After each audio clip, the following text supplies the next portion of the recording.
నమస్తే, welcome to Telugu one news. నేను మీ ఫజల్. విజయవాడ రాజకీయాలు హాట్గా ఉన్నాయి. ఎందుకంటే ఒకప్పుడు ఉమ్మడి ఆంధ్రప్రదేశ్ రాష్ట్రానికి తిరుగులేని ఆధిపత్యం చలాయించిన రాజకీయ కుటుంబానికి వారసుడైన వంగవీటి రాధా ఇప్పుడు ఆయన రాజకీయ భవిష్యత్ ఏంటి అనేది స్థానికంగా చర్చనీయాంశంగా మారింది.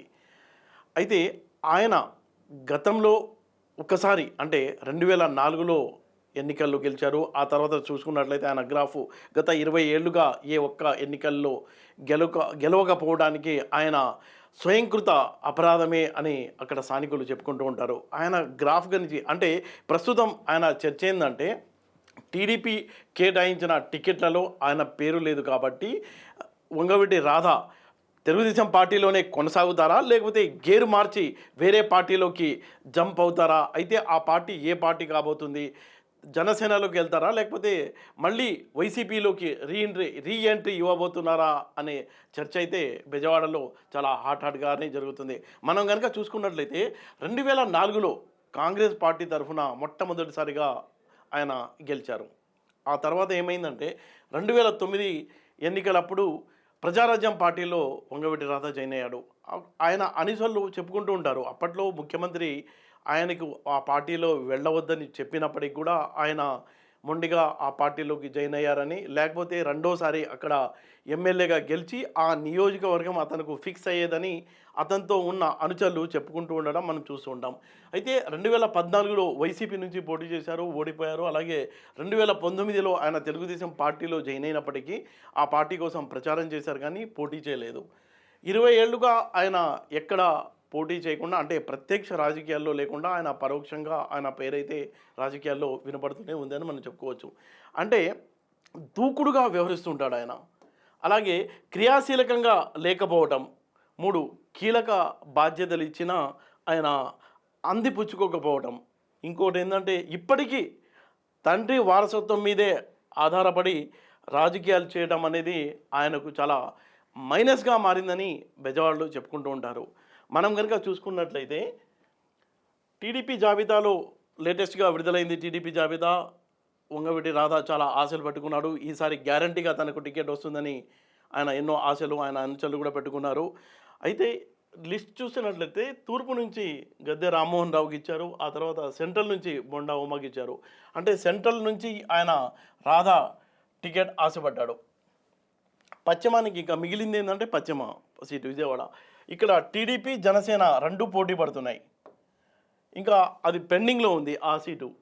అయితే ఆ సీటు ఇచ్చిన అది బీసీలకో లేదా మైనార్టీలకో ఇచ్చే అవకాశం ఉంది కాబట్టి రాధాకు అక్కడ ఇచ్చే ఛాన్సే లేదు, ఖచ్చితంగా చెప్పుకోవచ్చు. అయితే మనం 2019లో ఏమైంది, తెలుగుదేశం పార్టీలో చేరిన వంగవీటి రాధా ఆయన ప్రచారమే చేశాడు, పోటీ చేయలేదు. కారణం ఏంటంటే అప్పట్లో ఎమ్మెల్సీ అధికారంలోకి వస్తే ఎమ్మెల్సీ ఇస్తామని అప్పట్లో చంద్రబాబు నాయుడు గారు ఆయనకు హామీ ఇచ్చిన నేపథ్యంలో ఇచ్చారు. అయితే అధికారంలో రాలేదు కాబట్టి ఆయనకి ఇచ్చే అవకాశం దొరకలేదు. అయితే ఏం చేశాడు ఈ రాధా, యువగళం లోకేష్ యువగళం కార్యక్రమంలో కూడా చాలా యాక్టివ్గానే ఆయన పనిచేశారు, సపోర్ట్ చేశాడు. ఇంకొక విషయం ఏంటంటే వైసీపీకి సంబంధించిన నగర అధ్యక్షుడు భవకుమార్ టీడీపీలో జాయిన్ అవడంలో వంగవీటి రాధా కీలక పాత్ర పోషించాడని చెప్పుకోవచ్చు. అంటే 2019లో తెలుగుదేశం పార్టీ కోసం ప్రచారం చేసినప్పటికీ తర్వాత కొంతమంది వైసీపీ నేతల్ని తెలుగుదేశం పార్టీలో చేర్చినప్పటికీ ఎందుకు వంగవీటి రాధాను తెలుగుదేశం పార్టీ టికెట్ ఇవ్వలేదు అనే చర్చ అయితే విజయవాడలో హాట్గా జరుగుతుంది. ఆయన రాజకీయ ప్రయాణం కనుక మనం చూసినట్లయితే 2004లో తూర్పు నుంచి విజయవాడ తూర్పు నుంచి కాంగ్రెస్ పార్టీ నుంచి గెలిచాడు ఆయన. 2009 వచ్చేసరికి ప్రజారాజ్యం సెంట్రల్ విజయవాడ నుంచి ప్రజారాజ్యం తరఫున పోటీ చేశాడు, ఓడిపోయాడు.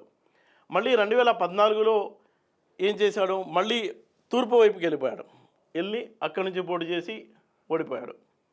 2019లో ఏమైందంటే ఈయన సెంట్రల్ సీట్ కావాలని పట్టుబెట్టాడు వైసీపీకి.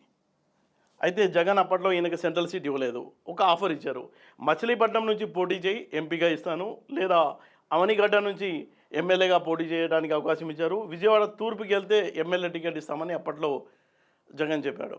అయితే ఈ ఆప్షన్స్ ఆయనకి నచ్చలేదు.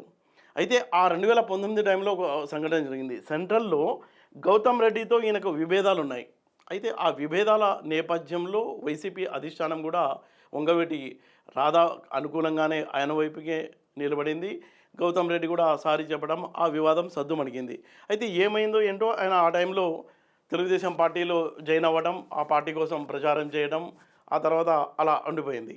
అయితే ఇప్పుడు వంగవీటి రాధ రాజకీయ భవిష్యత్ ఏంటి? వైసీపీ చాలా ఆశపడుతుంది ఇప్పుడు. ఎలాగైనా అతన్ని విజయవాడ అంటే కృష్ణా జిల్లా రాజకీయాలు, ఉమ్మడి కృష్ణా జిల్లా రాజకీయాలు కనుక చూసినట్లయితే అక్కడ కాపు సామాజిక వర్గం బలంగా ఉంటుంది కాబట్టి ప్రస్తుతం తెలుగుదేశం పార్టీ, జనసేన ఒక కూటమిగా ఏర్పడి ఎన్నికల్లో జగన్మోహన్‌కి చుక్కలు చూపిస్తున్న నేపథ్యంలో వంగవీటి రాధాని తమ ఖాతాలో యేసుకుంటే చాలా కొంత పాజిటివ్‌గా ఉంటుందని వైసీపీ ఆశపడుతుంది. ఈ నేపథ్యంలోనే పావులు కదుపుతుంది. అయితే వంగవీటి రాధ వైసీపీ పార్టీలో రీ ఎంట్రీ ఇస్తారా? లేకపోతే తెలుగుదేశం పార్టీలోనే కొనసాగుతారా? జనసేనలో కొనసాగుతారా? అన్న ఆసక్తికరమైన చర్చ అయితే బెజవాడలో జరుగుతుంది.